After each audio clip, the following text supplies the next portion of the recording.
Hello everyone, today in this video we will study cell organelle. We are studying grade 9 fundamental unit of life. So let's start our first cell organelle, which is a vacuole. But before that we will understand what is cell organelle and why it is present in cell. As I have told you before also that cell is a complete unit in itself. Cell क्या होती है? अपने आप में एक complete unit होती है जो कि different life processes को support करती है, जैसे कि respiration, digestion, secretion of hormone, storage of energy and many more. So we can say that a single cell performs so many functions. तो cell organelle cell की मदद करता है कि ये सारे function जो हमारी body में हो रहे हैं वो smoothly चलते रहें. Thus we can say that cell organelle are those compound which have membrane bound organelle. Membrane bound organelle का मतलब हुआ कि उसकी एक definite structure होता है. They are of different shape and size.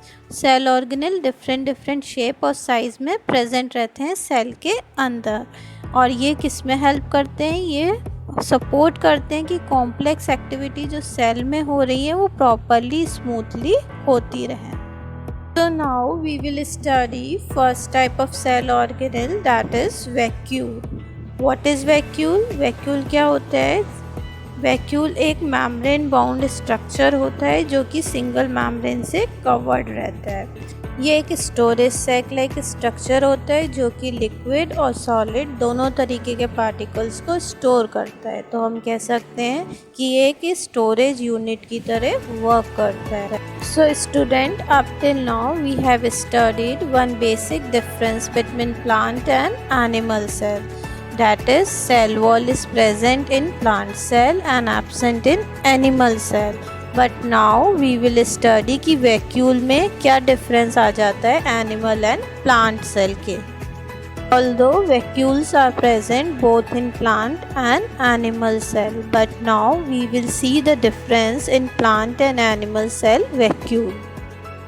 So students, now we will try to understand the difference between plant cell vacuole and animal cell vacuole with the help of this giving diagram. As you can see on your screen, हम इस diagram की मदद से difference समझने की कोशिश करते हैं कि क्या main difference होता है plant cell के vacuole में और animal cell के vacuole में. See, this is a vacuole present in plant cell and this is a vacuole present in animal cell. Are you being able to observe any kind of difference? क्या आप इन दोनों diagram में देख के कोई भी डिफरेंस बता सकते हैं वैक्यूल में? Yes.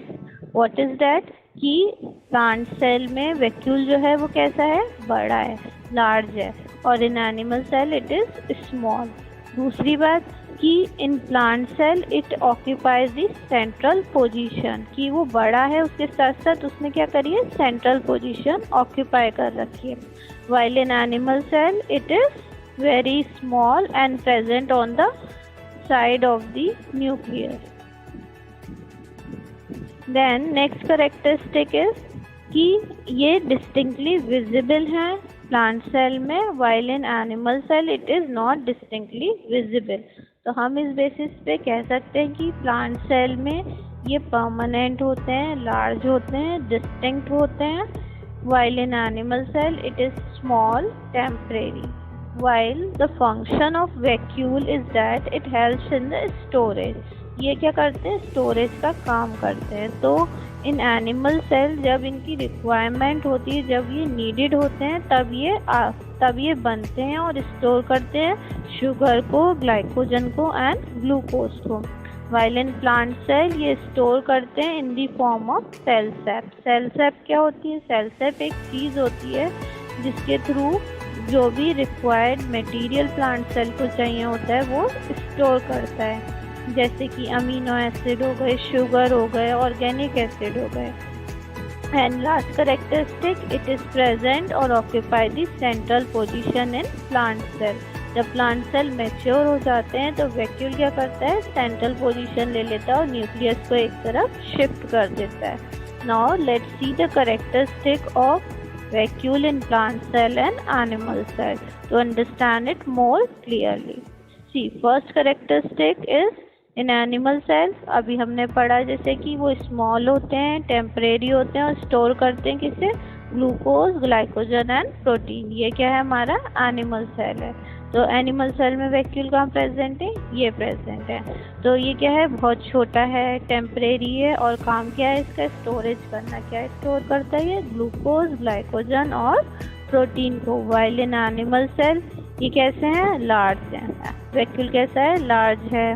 देन डिस्टिंक्ट, हमें क्लियरली विजिबल है दूर से। परमानेंट है, स्टोर क्या करता है, सेल सेप। सेल सेप में वो क्या स्टोर करता है, उन रिक्वायर्ड मटेरियल को जो कि प्लांट को चाहिए होते हैं, जैसे कि अमीनो एसिड, शुगर और organic acid.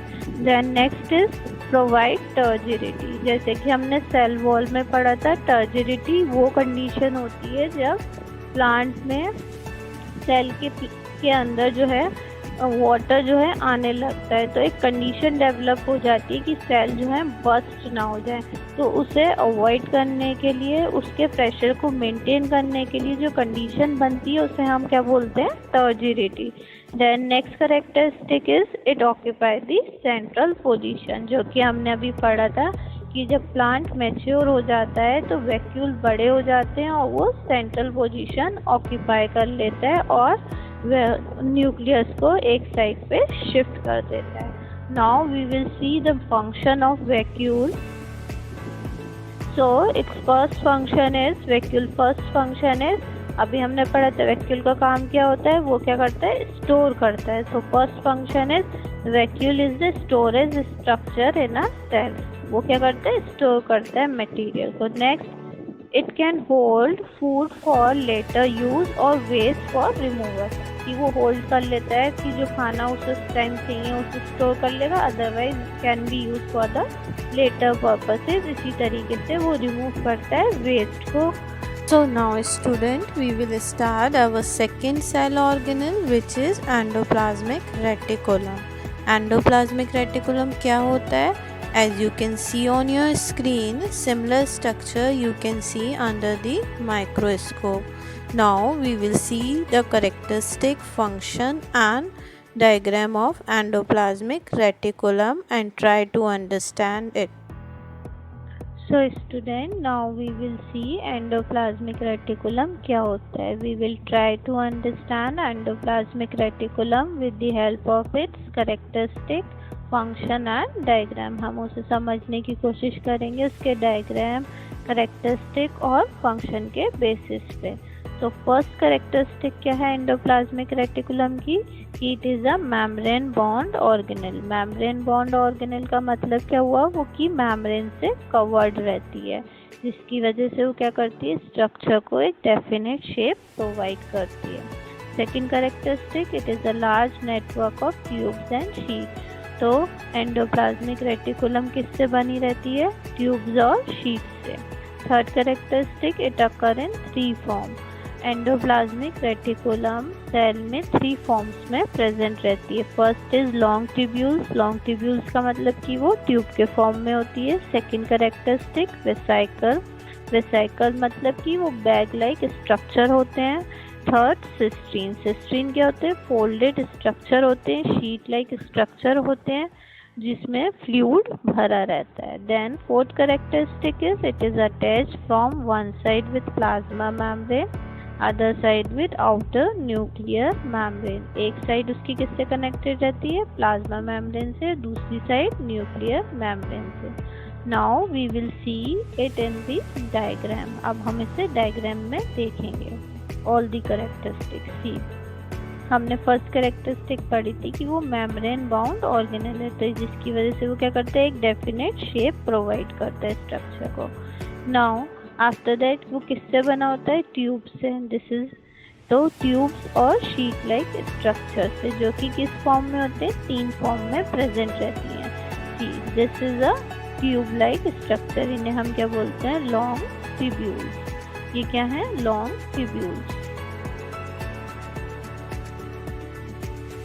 Now this folds are visible. ये फोल्ड्स को हम क्या बोलते हैं, सिस्ट्रीन सैक। और वेसाइकल किस फॉर्म में होते हैं, इस तरीके से बैग लाइक स्ट्रक्चर में की फॉर्म में वेसाइकल प्रेजेंट रहते हैं। देन इसका एक एंड जो है वो किससे कनेक्टेड है, न्यूक्लियर एनवेलप के साथ, और दूसरा एंड किससे कनेक्टेड होगा, प्लाज्मा मेम्ब्रेन के साथ। So now see the diagram. इस डायग्राम में यू कैन सी सिस्टीन पे क्या लगे हैं, ये डॉट्स विजिबल है। तो ये डॉट्स क्या होती हैं, राइबोसोम्स। तो जिस भी स्ट्रक्चर एंडोप्लाज्मिक रेटिकुलम में जब राइबोसोम अटैच्ड होते हैं सरफेस पे, तो उसे हम क्या बोलते हैं, रफ एंडोप्लाज्मिक रेटिकुलम। अब ये ट्यूब लाइक स्ट्रक्चर देखो, इस पे कहीं भी विजिबल है राइबोसोम्स, कहीं भी डॉट्स विजिबल है, नहीं है। तो इसका मतलब क्या हुआ, इस सरफेस के ऊपर राइबोसोम अटैच नहीं होते, तो इसे हम क्या बोलेंगे, स्मूथ एंडोप्लाज्मिक रेटिकुलम। बट अब हम इसके बेसिस पे कह सकते हैं कि एंडोप्लाज्मिक रेटिकुलम को हमने दो पार्ट्स में डिवाइड किया है। उसकी first is rough endoplasmic reticulum and second is smooth endoplasmic reticulum. तो रफ एंडोप्लाज्मिक रेटिकुलम क्या होता है और स्मूथ एंडोप्लाज्मिक रेटिकुलम क्या होता है, इसे हम समझते हैं उनकी कैरेक्टरिस्टिक के बेसिस पे। First characteristic is ribosomes are present on surface. अभी हमने देखा कि राइबोसोम्स सरफेस पे प्रेजेंट रहते हैं। Second characteristic, ribosome protein synthesis में मदद करते हैं, तो ribosome act as a protein synthesis.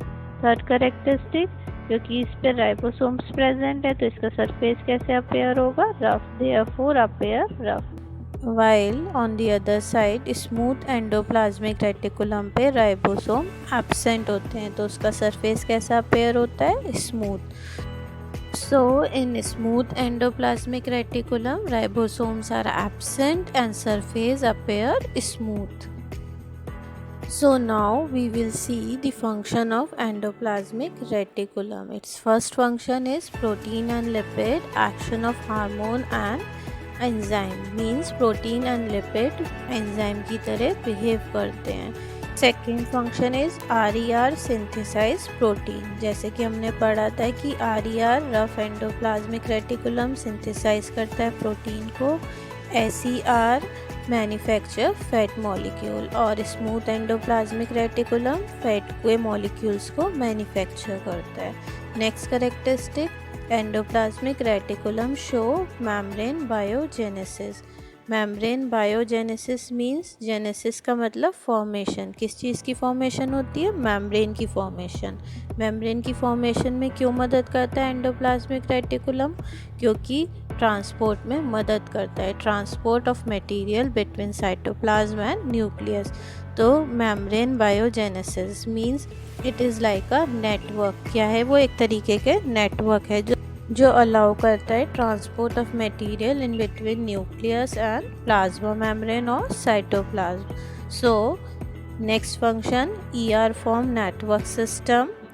ER serve channel for transport of material between cytoplasm and nucleus. जो हमने अभी पढ़ा कि वो एक साइटोप्लाज्मिक फ्रेमवर्क प्रोवाइड करता है जिसके थ्रू डिफरेंट बायोकेमिकल एक्टिविटीज़ जो हो रही हैं वो चलती रहें। Lastly, detoxifying poison and drugs. So it helps in the removal of poison and drugs from the cell. So now students, we will quickly recall all the characteristics of endoplasmic reticulum. First, it is a membrane bound organelle which provide definite shape to the structure. Second, large network of tubes and sheet. It occur in three forms: long tubule, vesicle and cisterine. It attached from plasma membrane and nuclear envelope. Students, now we will start our next cell organelle, which is Golgi apparatus, or we can say Golgi bodies. Galileo Golgi was the first person who firstly described or observed Golgi apparatus in cell. जो थे वो सबसे पहले person थे जिन्होंने उसे cell में observe किया था। Now we will study the structure of Golgi apparatus with the help of giving diagram. So हमने पढ़ा था कि एंडोप्लाज्मिक रेटिकुलम जो होती है वो कितने फॉर्म में होती है, 3 फॉर्म में। सिमिलरली Golgi apparatus भी 3 फॉर्म में प्रेजेंट रहता है। First form is cisternae, second is vesicle and third is vacuole. Cisternae हमने एंडोप्लाज्मिक रेटिकुलम में भी देखी थी, वो किस तरीके का स्ट्रक्चर होता है, folded. Here also it is folded structure. This structure is called cisternae. Then oblong bag-like structure is called vesicle. Storage sac-like structure is called vacuole. Now if we will see कि cisternae जो होती हैं वो एक दूसरे के parallelly arrange होती हैं. जैसे कि आप स्ट्रक्चर में देख सकते हैं, ये क्या है, एक दूसरे के पैरेलली अरेंज हैं, तो हम इन्हें क्या बोलते हैं, सिस्टर्न्स. पैरेलल मीन्स एक दूसरे के आमने सामने अरेंज होना. नाउ सपोज अगर मैं आपको कॉइन्स दूँ और बोलूँ कि उन्हें आप अरेंज करें एक दूसरे के ऊपर, तो आप क्या करेंगे, इस तरीके से अरेंज करेंगे इसे. तो इनने क्या करा, इन कॉइन्स ने आपस में एक दूसरे के ऊपर नीचे अरेंज होके क्या करा, एक बंडल लाइक स्ट्रक्चर फॉर्म कर लिया. सिमिलरली सिस्टर्नी क्या करती हैं, वो भी एक दूसरे के ऊपर अरेंज होती हैं और स्टॉक फॉर्म करती हैं. तो इस तरीके से हम क्या कह सकते हैं कि उसमें स्ट्रक्चर जो है, सिस्टर्नी जो है एक दूसरे के इस तरीके से जो है एक दूसरे के ऊपर अरेंज होती हैं, और इस बंडल लाइक स्ट्रक्चर को हम क्या बोलते हैं, स्टॉक. इस बंडल लाइक स्ट्रक्चर को हम क्या बोल रहे हैं, स्टॉक. अब गोल्जी एपरेटस की दो फेजेस होती हैं. एक फेज होती है सिस फेज और दूसरी फेज होती है ट्रांस फेज. हम सिस फेज को क्या बोलते हैं, सिस फेज जो होती है वो न्यूक्लियस के टूवर्ड्स होती है, एंड ट्रांस फेज जो होती है वो प्लाज्मा मेम्ब्रेन के टूवर्ड्स होती है. Now we will see the characteristic of Golgi apparatus to understand it more. Now see, the first characteristic of Golgi apparatus is it was firstly described by Gamaliel Golgi. जैसे कि मैंने अभी बताया कि इसे सबसे पहले सेल में ऑब्जर्व किया था किन्होंने, Gamaliel Golgi ने. Then second characteristic, it consists of membrane bound vesicle, cisternae and vacuole. तो ये किन तीन चीज़ों से मिलके बने होते हैं, vesicle, cisternae and vacuole. Vesicle कैसे होते हैं, ऑब्लिक बैग लाइक स्ट्रक्चर, जैसे कि ये आपको विजिबल है डायग्राम में. Then this is a vacuole. ये क्या है, वैक्यूल प्रेजेंट है, और ये फोल्डेड स्ट्रक्चर को हम क्या बोलते हैं, cisternae. Cisternae are arrange parallel to each other and called cistern. ये जो होती हैं एक दूसरे के पैरेलली, मतलब आमने सामने अरेंज रहती हैं, सिस्टर्नी. तो इन्हें हम क्या बोलते हैं, cistern. Now next characteristic, present as network near nucleus in animal cell. Animal cell में वो क्या होती हैं, न्यूक्लियस के पास प्रेजेंट रहती हैं. Present as freely distributed subunit called dictosome cells. और प्लांट सेल में क्या होती हैं, वो प्लांट सेल में फ्रीली डिस्ट्रीब्यूटेड रहती हैं सब यूनिट के फॉर्म में, और उन्हें हम क्या बोलते हैं, डिक्टोसोम. इसकी दो फेजेस होती हैं, सिस फेज की इधर होती है न्यूक्लियस के पास, और ट्रांस फेज की इधर होती है टुवर्ड्स दी प्लाज्मा मेम्ब्रेन. और जब ये सिस्टर्नी जो होती हैं एक दूसरे के ऊपर अरेंज रहती हैं, बंडल लाइक स्ट्रक्चर फॉर्म करती हैं, उन्हें हम क्या बोलते हैं, स्टॉक, जैसे कि हमने अभी डायग्राम में स्टडी करा था. Now we will see the function of Golgi apparatus की गोल्जी एपरेटस का क्या फंक्शन होते हैं. So it's first function is modifying, shortening and processing of protein. अभी हमने इसके स्ट्रक्चर देखा था, हमने स्ट्रक्चर में ऑब्जर्व किया था कि इसकी दो फेजेस होती हैं. पहली फेज कौन सी होती है, सिस फेज. सपोज करो ये सिस फेज है, ठीक है, इस और यहाँ पे क्या है हमारा, न्यूक्लियस है. ये क्या है हमारा, न्यूक्लियस है, और न्यूक्लियस क्या बना रहा है, प्रोटीन बना रहा है, ठीक है. ये प्रोटीन जो है बाहर निकला इन दी फॉर्म ऑफ वैक्यूल. वो किस फॉर्म में निकला, वैक्यूल के फॉर्म में. अब क्योंकि न्यूक्लियस के पास कौन सी फेज होती है गोल्जी की, दैट इज सिस फेज. तो ये वैक्यूल क्या हुआ, सिस फेज में आया. सिस फेज के बाद वो कहाँ गया, गोल्जी एपरेटस में गया, ठीक है.